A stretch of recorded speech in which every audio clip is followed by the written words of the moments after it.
If you hadn't already gathered this, I live in Central Florida, Kissimmee, Florida, to be exact. And over the last 4 years, there's a lot more Muslims here now than there used to be. And I will have to say the northern African Muslims, like Morocco, we have a lot of people from Morocco, actually integrate really well. One of the main reasons, I think, is because they're really proud about being multilingual. From their view, they're one of the most multilingual cultures in the world.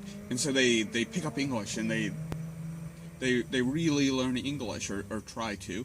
And that's really the point.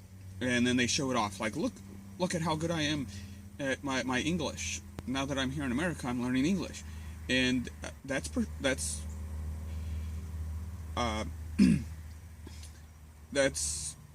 makes it makes them integrate better, because the rest of us, or most Americans, like, learning a language takes time and effort. So when someone learns your language, they're saying in a subtle way, I think your culture is important and significant enough that I should take a non-negligible amount of my time to learn about your culture. And that's received well. That's what I wanted to say before, received well. That aside, some of the other Muslims from other places, in my encounters, especially seeing the same people over and over again, and I was just thinking about how sometimes it's a little bit uncomfortable when they're, or at least for myself, whenever Ramadan comes around. And I've lived in Muslim countries before, like Bahrain, Dubai, and spent time in Bali, etc., whatever. And during Ramadan, and I try to do this. I don't, like, if I'm going to drink some water, like, I turn around or don't do it in their face, and for various reasons. But when a Muslim tries to convince me, like, well, why don't you try out fasting? Just try it out for one day. And how do you politely say no, thank you? I'm not Muslim. I don't want to be Muslim. I'm pretty sure that not drinking water for a whole day is bad for you. There's no, to the best of my knowledge, concise study saying how much water you should drink during a day. But I'm pretty sure it's safe to say that not drinking water for a whole day is probably not good for your health. Or I've gotten, basically all of it comes down to is, why don't you try out being Muslim? Like, I have, you can't tell from here, but I have body piercings, I have body jewelry, and they're like, well, I would prefer it if you didn't wear that body jewelry. Well, that doesn't really happen at work, but it does happen with outside of work.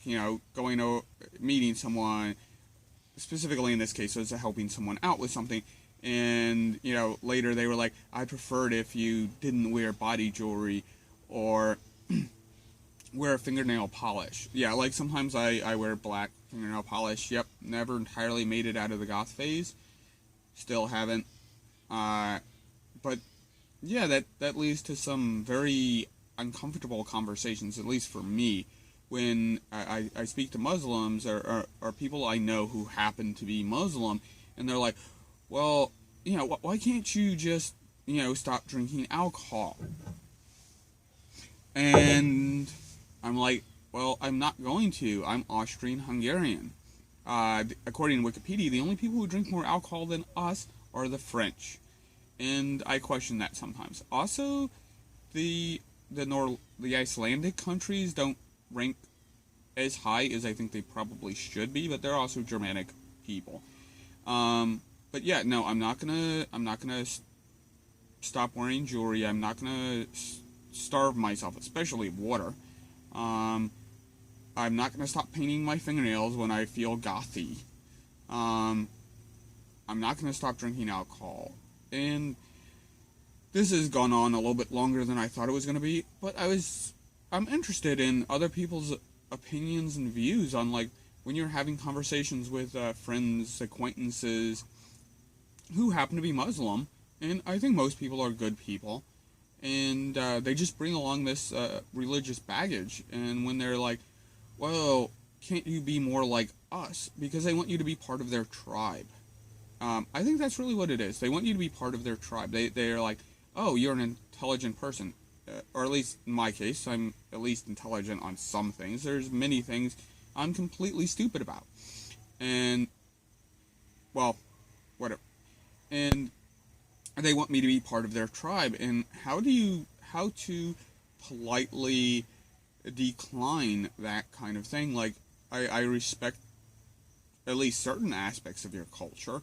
I mean, the Muslims invented cipher for, wow, cipher, algebraic numbers, algebra, astrolabs. That's awesome. And the poetic, if you've ever read Arabic poetry in Arabic, it is beautiful.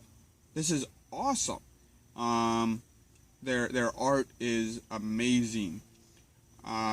Music, art, poetry, all of these things, I think, really bring something to the table, and I appreciate that.